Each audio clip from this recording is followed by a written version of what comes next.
guys, it's Sarah, and today I bring to you both my July and August wrap-up. So obviously I'm very late to doing my July wrap-up, but I'm on time for my August wrap-up, so I thought, let's just put them together. Although this video is going to be annoyingly long because I think I read 9 books between the 2 months, so sorry about that. I'm going to have to refer to Goodreads this whole video because I read way too many books and I can't remember everything. So the first book I read in July was After Dark by Haruki Murakami. Hope I said that right. This book is super hard to describe, so I'm honestly just gonna read from my computer screen. There probably will be a lot of that happening in this video. It's about 2 sisters, Eddie, a fashion model slumbering her way into oblivion, and Mari, a young student soon led from solitary reading at an anonymous Denny's toward people whose lives are radically alien to her own. Sorry, I'm really bad at reading aloud. A jazz trombonist who claims they've met before, a burly female love hotel manager and her maid staff, and a Chinese prostitute savagely brutalized by a businessman. If you were confused by that synopsis, that's okay, because I read this book and I was still confused. I listened to it on audio, so I don't really think that helped me in following the narrative, so to say. I will say that the writing was decent. I can see why people might like this book, but I just think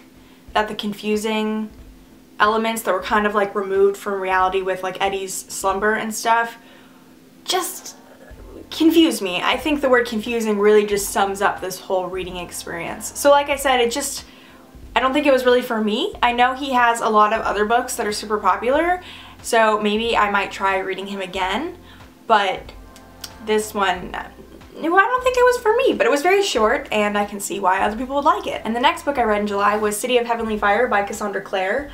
I'm not really gonna waste my time describing what this book is about. It's the 6th book in the Mortal Instruments series, so if you've never heard of this series or Cassandra Clare, go watch I'm a Books channel. I gotta hand it to Cassie. I think she writes really great finales. I was actually surprised that I enjoyed this so much because I would say this series in total has been a very solid 3-star series. I haven't really loved most of the books. I would say I liked the 3rd book, the 4th book, and the 6th book, and then the other 3.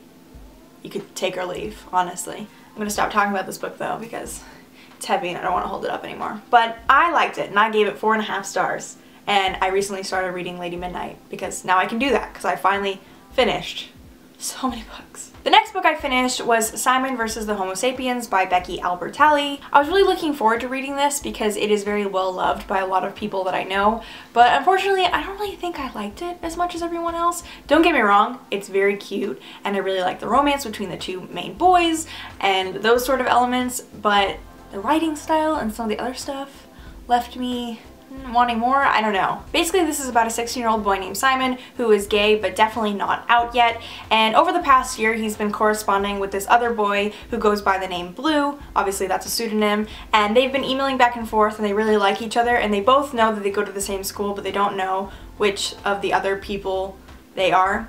That was not grammatically correct, but we're gonna keep moving on anyway. But one day Simon accidentally doesn't log out of his email in the school library, and this boy named Martin ends up reading the emails and then threatens to out him if he doesn't help Simon get him a date with one of Simon's friends. And that's basically the premise of the book. One thing about Becky Albertalli's writing is that she really loves to use a lot of pop culture references, and this is just a me thing, but I really don't enjoy that in writing because I feel like it really dates the book if you're making Justin Bieber references and Harry Potter references and stuff. It just cheapens it for me. I don't really know why. It's just always been something that I've not enjoyed, and so she does a lot of that and she relies heavily on that for you to kind of understand the references and like what the characters are thinking. And there's even been times where I didn't even understand the reference or it was too specific for me to really get it, and so that was frustrating. And then this is also a me thing, but the book took place in Atlanta and Becky chose very, very specific locations and spots for the characters to go to, and I knew all the places because I live in Atlanta, but again, for some reason I didn't like that. I guess I'm just used to reading books that are like in New York or something and I don't know what they're talking about, and I kind of like that I don't know what they're talking about. I don't know, they were just like going to spots where I was like, I don't know why you'd go there. It's not that exciting. Also, I think that the reveal of Blue's identity was meant to be really shocking, but it was pretty obvious. She kind of described the character earlier in the book and it was really heavy-handed, so it made it really obvious that he was blue. And then the situation with the blackmailer really bothered me because basically Simon is being bullied into helping Martin get a date with his friend or he'll be outed, and I just thought that was like really threatening and like upsetting. And then in the end he ends up forgiving him and he's super chummy with the blackmailer, and it just didn't make any sense for me, and I wish there had just been like more justice served for that character. And then there were some side characters that I felt like were pretty two-dimensional. I don't know, I just don't think it was really a book for me. I can see why everyone loves it, and like I said, the romance was super cute, but it was just a lot of the stuff outside the romance that I just like didn't like. And next I read The Upside of Unrequited by Becky Albertalli. I decided to give her a second chance because I already owned a physical copy of this. I definitely liked it a little bit more than Simon, but it still wasn't entirely my cup of tea. I just think it's something about Becky's writing that's just not for me. But basically it centers around this girl named Molly who's 17, and she's very well known among her friends for having lots and lots of crushes on people but never doing anything about it, and therefore they always end up being unrequited. She has a twin sister named Cassie who is her best friend, but early in the book Cassie meets a girl and they start dating, and her and Molly end up drifting a little bit, and so Molly's kind of left her own devices trying to figure out what she wants to do, and then she ends up meeting a few different boys that she might possibly be interested in, and she's always been very, very cautious in the way of love just because she is plus size, and she's always been really nervous about rejection, and she just doesn't think that it's in the cards for her to have a boyfriend. I did enjoy Molly as a character. I felt like her thoughts were very authentically teenage, because I think that sometimes can be missing in young adult because authors try to like be young and then their characters end up like stiff and not acting like real teenagers, but I definitely feel like they acted like real ones in this book. I also found that a lot of her fears and thoughts were very relatable. I could totally imagine thinking them when I was 17.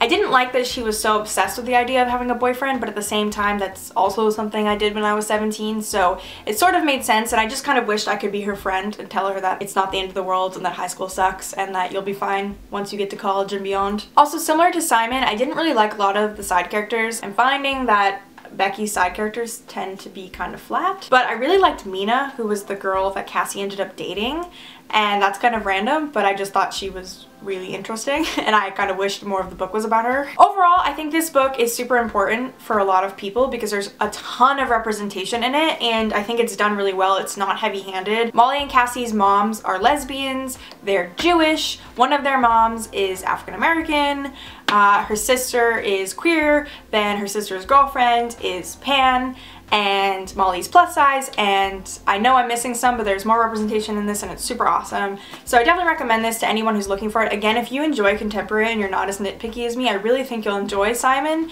and The Upside of Unrequited, but I just don't know if they were for me.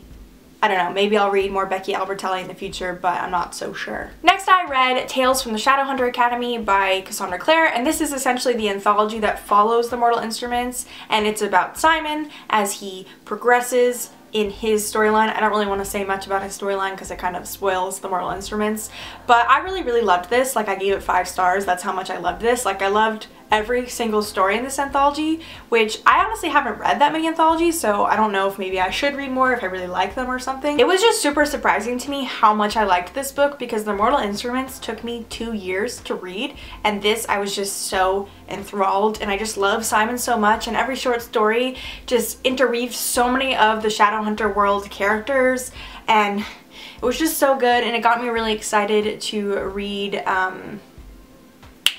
Lady Midnight, that's what it's called. Yeah, it got me excited to read that, and so I recently started that, and I was just like, here I am, 10 books into the Shadowhunter world, and I can finally start The Dark Artifices. And then the next book that I read was The Star-Touched Queen by Roshani Chokshi. Basically, this book is about a princess named Maya who is cursed with having a bad horoscope, which in her kingdom just means that people don't like her and don't want anything to do with her. Because of this, she intends on never marrying anyone, and she kind of likes having her independence anyway, but unfortunately, early on in the book, her father arranges a political marriage for her, and she's faced with a couple of choices, and she ends up running away with this guy who claims to be the king of Acheron, a place that she's never heard of, and so she goes to Acheron and ends up being this very fantastical place, and she ends up learning a lot about the guy and her past, and things happen. If you're confused by that synopsis, it's okay, because I was very confused the whole time I read this book. It was very conflicting because it is beautifully written. Like, the prose is just like dripping with details and it's just so beautiful, but the plot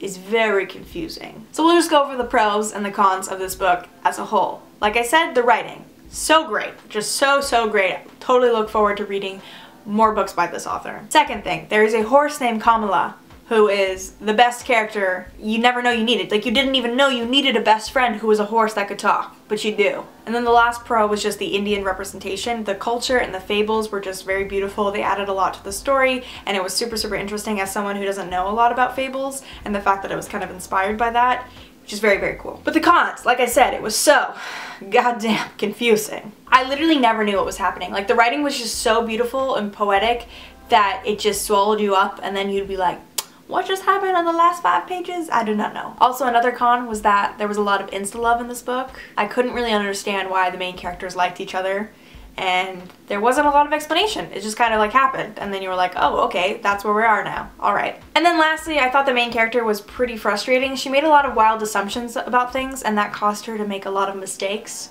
which I know adds to the plot and adds to the action, but there were times when I was like, honey, if you would just ask him what he meant by that, you'd get out of a lot of trouble. But instead you want to get into trouble, so yeah.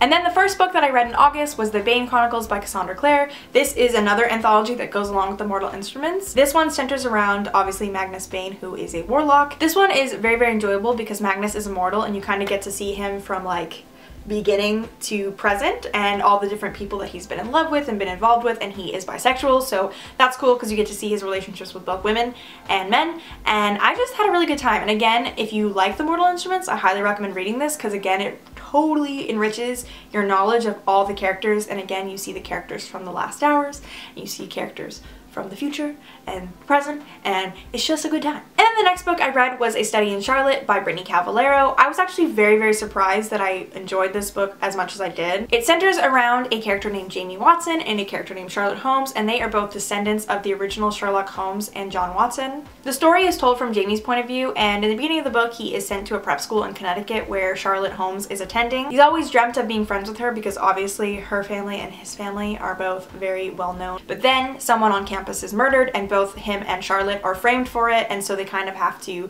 get together and solve the mystery. And like I said, I was very surprised that I liked it because it seemed cheesy from the description, but I was very pleasantly surprised and I absolutely loved this book. I gave it 4 stars. It just reminded me a lot of books that I used to enjoy a lot when I was younger. It was kind of like BBC Sherlock meets Veronica Mars, and that's just totally up my alley. The writing style was also really great, which again really surprised me. I guess sometimes I expect very little from YA, even though I really enjoy reading it, and I was just like, yeah, I'm into this.